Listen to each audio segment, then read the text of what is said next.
ఇక ఉమ్మడి ఆంధ్రప్రదేశ్లో 2 సార్లు విభజన తర్వాత ఒకసారి కలిపి మొత్తం 3 సార్లు ఆంధ్రప్రదేశ్కు ముఖ్యమంత్రిగా పనిచేసిన నారా చంద్రబాబు నాయుడుది రాష్ట్ర రాజకీయాల్లో ప్రత్యేకమైన ముద్ర. తెలుగు రాష్ట్రాలు దాటి దేశంలోని ఇతర ప్రాంతాల్లో పర్యటించే తెలుగు వారిని అక్కడ ఎవరైనా మీరు ఎక్కడి నుంచి వచ్చారు అని అడిగినప్పుడు ఆంధ్రప్రదేశ్ అని చెప్పగానే వారు గుర్తుకు వచ్చే పేరు ఈ చంద్రబాబు నాయుడే.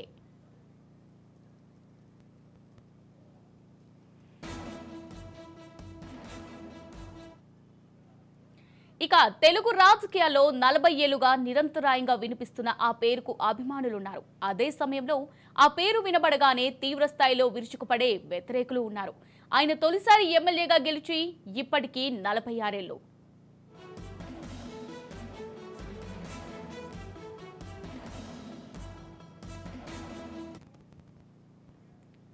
తిరుపతి శ్రీ వెంకటేశ్వర యూనివర్సిటీలో చదువుతున్నప్పుడే ఆయన రాజకీయాల వైపు పూర్తిగా ఆకర్షితులయ్యారు.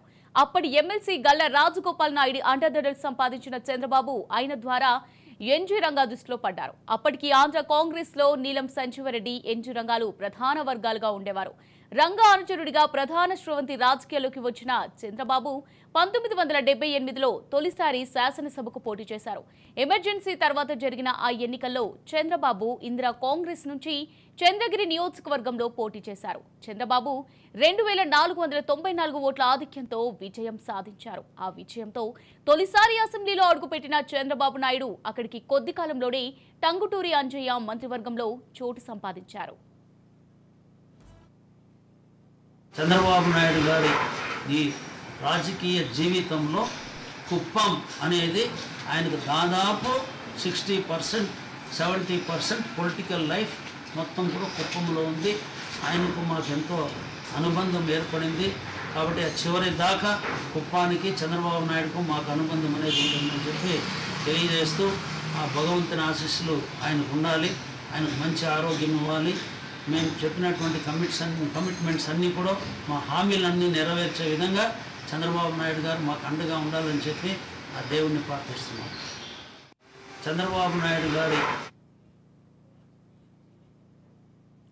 ఇక అంజయ్య చంద్రబాబుకు తన మంత్రివర్గంలో చోటిచ్చిన తర్వాత ఆయనకు సాంకేతిక విద్య, పశుసంవర్ధక, పాడి పరిశ్రమ, చిన్న తరహా నీటిపారుదల శాఖలతో పాటు సినిమాటోగ్రఫీ శాఖ కూడా అప్పగించారు. సినిమాటోగ్రఫీ మంత్రిగా ఆయనకు సినిమా రంగంలోని వారితో మంచి పరిచయాలు ఏర్పడ్డాయి. 1989లో కుప్పంలో మొట్టమొదటిసారిగా ఎమ్మెల్యేగా ఇక్కడ కంటెస్ట్ చేశారు. ఆ సమయంలో కుప్పం ప్రాంతం చాలా మారుమూల ప్రాంతం. ఆంధ్రప్రదేశ్లోనే ఇది ఒక విసిరేసిన ప్రాంతం. Land locked area. మరి ఇటుపక్క కర్ణాటక, ఒక పక్క తమిళనాడు. ఈ బార్డర్లో అధికారులు కూడా ఏదైనా పనిష్మెంట్ ఉంటే కుప్పంలో పోస్టింగ్ చేసే పరిస్థితుల్లో ఆ రోజు ఉండింది. రచిత మంచినీటి పథకాలు అనేది ఈ ప్రాంతంలో లేదు. తార్ రోడ్డు అనేది, నల్ల తార్ రోడ్డు, ఒక పలమనేరు టు కృష్ణగిరి ఒక రోడ్డు తప్పితే ఎక్కడ రోడ్లు కనిపించే పరిస్థితులు లేదు.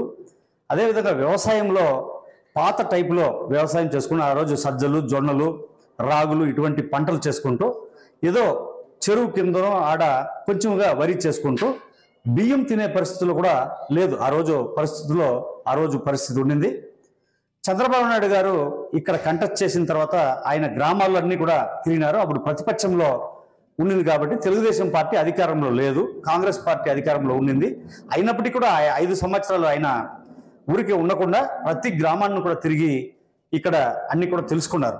అన్ని గ్రామాలు తెలుసుకొని ఏఆర్ ఏరియాలో రోడ్డు వేయాలి, ఎక్కడికి నీళ్లు అందించాలి, కరెంటు సమస్యలు ఎక్కడుంది, అన్ని కార్యక్రమాలు కూడా ఆ 5 సంవత్సరాల్లో క్షుణ్ణంగా పరిశీలించిన తర్వాత చంద్రబాబు నాయుడు గారు